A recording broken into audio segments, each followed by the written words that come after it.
ఇలా దళిత మహిళల మీద మీరు కేసులు ఎట్లా పెడతారు? ఇలా దళితుల మీద కేసులు ఎట్లా పెడతారు? వాళ్ళు చేసిన తప్పే ఏంటిది? ఇలా మా దళితుల మీద మీరు కేసులు ఎట్లా పెడతారు? మా మీద పెడతారా? పెట్టుకోండి, మాకేం అభ్యంతరం లేదు. మా పేద దళిత కుటుంబాల మీద వాళ్ళ మీద కేసులు ఎట్లా పెడతారు? మా పేద దళిత మహిళల మీద కేసులు ఎట్లా పెడతారు? మీరు జవాబు చెప్పాల్సిన అవసరం ఉన్నది రేవంత్ రెడ్డి గారు. జిల్లా మంత్రులు, రేవంత్ రెడ్డి గారు అందరూ కూడా దీని మీద జవాబు చెప్పాల్సిన అవసరం ఉన్నది. రేవంత్ రెడ్డి గారు చెప్పాల్సిన అవసరం ఉంది, పొన్నం ప్రభాకర్ గారు చెప్పాల్సిన అవసరం ఉంది, శ్రీధర్ బాబు గారు చెప్పాల్సిన అవసరం ఉన్నది. ఇలా మీరు మా పేద దళితుల మీద కేసులు ఎట్లా పెట్టించారని నేను అడుగుతా ఉన్నాను. ఇలా దళిత బంధు ఇవ్వండి అని అడగడమేనా ఆ పేద దళితులు చేసిన తప్పు అని నేను అడుగుతా ఉన్నాను. ఇలా మీకు డైరెక్ట్గా ఎవరు రోడ్లు ఎక్కలేదే? ఎన్నిసార్లు మీ మంత్రులయ్యి, మీ కలెక్టర్లయ్యి, మీ అధికారులయ్యి కాళ్ళు ఏళ్ళు మొక్కిరు కదా మా దళిత బంధు విడుదల చేయండి అని. కాళ్ళు ఏళ్ళు మొక్కిన తర్వాతనే కదా మీరు స్పందించకపోతే, సంవత్సరం వరకు వేచి చూసిన తర్వాతనే కదా రోడ్ ఎక్కింది. మరి రోడ్ ఎక్కితే మీరు కేసులు పెడితే, మీరు కేసులు పెట్టి వాళ్ళని ఇబ్బంది పెట్టాలనుకుంటే మీరేం భయపట్టిస్తుర్రా? ఇక మా ఏసీపీ గారు ఉన్నారు, హుజరాబాద్ ఏసీపీ గారు, పిలిచి ఆ దళిత కుటుంబాలని నోటికొచ్చినట్టు తిట్టడం, బూట్లతోని తన్నడం, మహిళలని చూడకుండా వాళ్ళ బట్టలన్నీ గుంజడం, చాలా దారుణంగా ప్రవర్తించిండ్రు. వాళ్ళని పిలిపించి బెదిరిస్తూ ఉన్నారు, వాళ్ళ ఫోన్లు సీజ్ చేస్తూ ఉన్నారు, వాళ్ళు పెట్టిన గ్రూపులు పెడతా ఉన్నారు, వాళ్ళ గ్రూపులు డిలీట్ చేస్తూ ఉన్నారు. నేను ఏసీపీ గారు కూడా చెప్తున్నా, నువ్వు ఎక్స్ట్రాలు చేసేది ఉంటే బంద్ చేయి. నువ్వు ఈ ప్రభుత్వం శాశ్వతం అనుకోకు, నీ డ్యూటీ ఏదో నువ్వు చెయ్యి అంతే తప్పితే. ఏసీపీ గారు మీకు చెప్తా ఉన్నాను, ఇన్ని రోజులు నేను కూడా చాలా మంచిగున్నా మీతోని. ఇక మీకు మేము కూడా ఏందో సినిమా చూపిస్తాము. మీరు పిలిచి దళితులను పిలిచి మీరు ఇబ్బంది పెట్టదలుచుకుంటే మీ ఎంబడి కూడా పడతాం. ఏసీపీ గారు గుర్తుపెట్టుకోండి, నువ్వు హుస్నాబాద్లో సిఐ చేసినప్పుడు, హుస్నాబాద్ కాన్స్టిట్యున్సీలో చేసినప్పుడు నీ చిట్టా మొత్తం నా దగ్గర ఉంది. ఇలా నువ్వు జమ్మికుంట సిఐ చేసినప్పుడు నీ చిట్టా మొత్తం నా దగ్గర ఉంది. ఇలా హుజరాబాద్లో కూడా మీరు ఎక్కడెక్కడ ఏమేమి వసూలు చేస్తుండో చిట్టా మొత్తం నా దగ్గర ఉంది. తస్మాత్ జాగ్రత్త అని చెప్తా ఉన్నాను. పేర్లతో సహా చెప్తా బయటికి. ఎవరెవరి దగ్గర డబ్బులు తీసుకుర్రో, ఎవరెవరిని బ్లాక్మెయిల్ చేస్తుర్రో, ఎవరెవరిని బెదిరిస్తుర్రో బరాబర్ చెప్తా. ఏసీపీ గారు నోటికి వచ్చినట్టు మీరు బజార్లో మాట్లాడుతూ ఉన్నారు. తస్మాత్ జాగ్రత్త అని హెచ్చరిస్తా ఉన్నాను ఏసీపీ గారు కూడా. ఇదేది శాశ్వతం అనుకోకుర్రి. రేపు మీ సంగతి ఏందో చూస్తాం. దళితుల మీద కేసులు ఎట్లా పెట్టిస్తారు, వాళ్ళ ఫోన్లు ఎట్లా సీజ్ చేయిస్తారు. ఇలా మేము అడిగితే ఇవ్వండి దళితుల మీద పెడుతున్న ఎఫ్ఐఆర్ కాపీలు.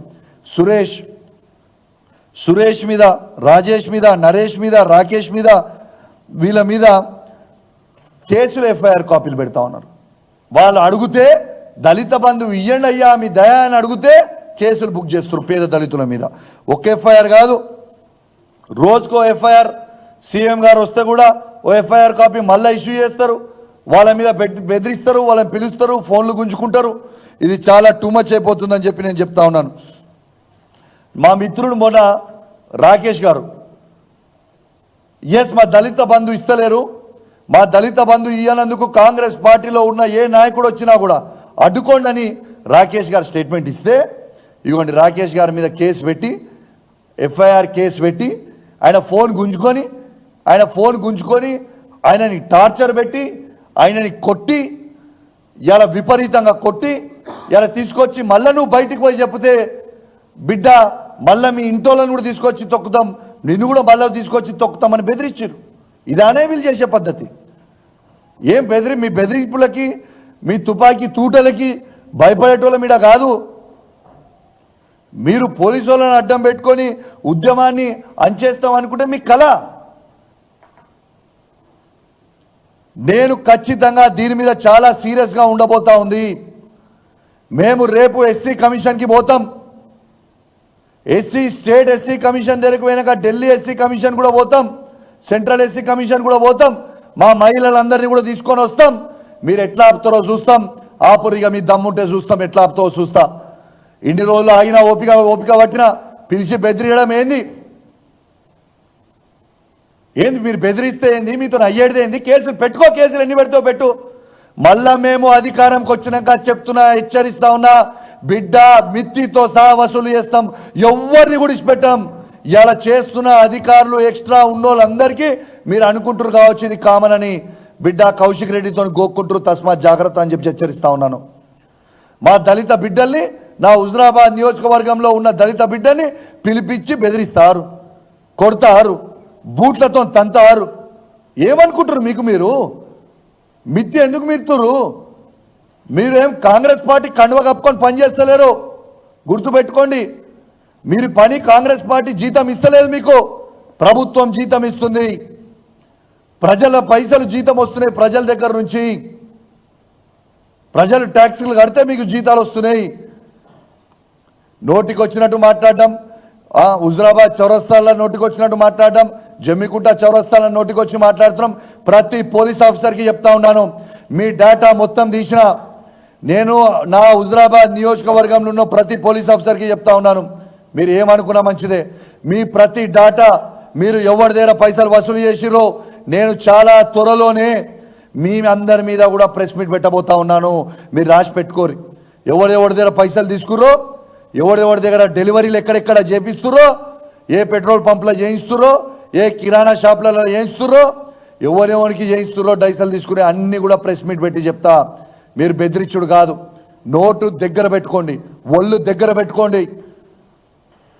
మీరు ఇష్టం ఉన్నట్టు చేసి కేసులు పెడితే భయపడేటోడు ఎవరు లేడు అని కూడా నేను ప్రత్యేకంగా మా హుజురాబాద్ నియోజకవర్గంలో ఉన్న ఏసీపీ గారిని మాత్రం హెచ్చరిస్తా ఉన్నాను, ఇతర పోలీస్ ఆఫీసర్లను కూడా హెచ్చరిస్తా ఉన్నాను, తస్మాత్ జాగ్రత్త అని చెప్తా ఉన్నాను.